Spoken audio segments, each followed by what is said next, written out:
Max wanders through the fog-drenched forest of echo pines, his breath visible in the cold morning air. His eyes are wild, searching, scanning the trees for movement. He's been calling out one name again and again, Martha, his daughter. Her red scarf flutters in his hand, dirty and torn, the last thing he found before she vanished. The forest feels alive, whispering, always just out of reach. Crows cry overhead. Every time he thinks he hears her giggle or footsteps, he races toward the sound, but finds nothing.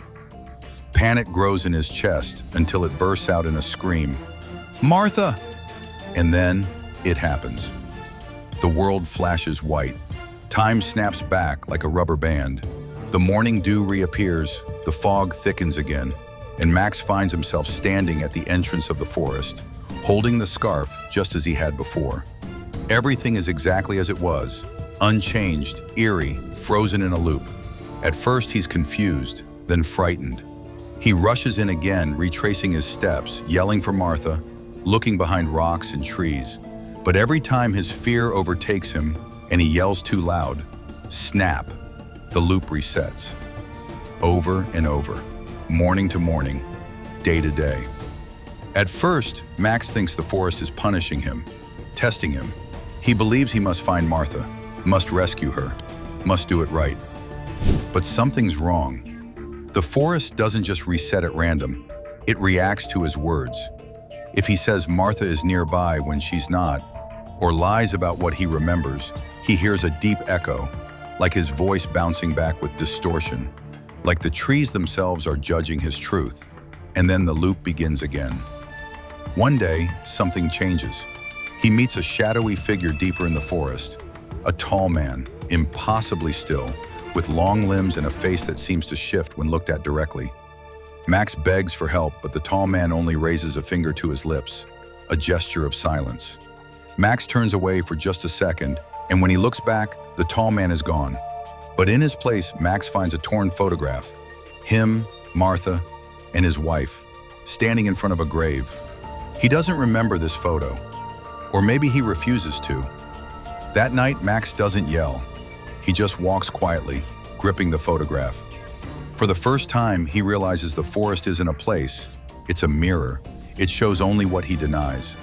The fog thickens, and he begins to hear things not just ahead of him, but behind. Whispers, laughter. Then, footsteps that stop when he stops. He turns and sees Martha in the distance. She smiles. But something in her eyes is off, glassy, hollow. Max runs to her, but before he can reach her, she vanishes. His scream rips through the trees. Reset. This time, Max breaks down, sits by the roots of an ancient pine, and begins to remember. Not the forest, not the day she disappeared, but the hospital, the accident, the machines going silent, the funeral he never attended. He had blocked it all, built the forest in his mind, a place where she might still exist, a place where he could search forever, never facing the truth. He stumbles deeper into the woods than ever before. It's darker here, quieter. The trees crowd together like they're listening. He comes to a small clearing. At the center, a swing sways in the fog. Martha's voice echoes, "Why didn't you save me, Daddy?" Max falls to his knees. His voice trembles. He doesn't shout. He doesn't lie. For the first time, he speaks the truth, not to the forest, but to himself. "I'm sorry. I couldn't save you."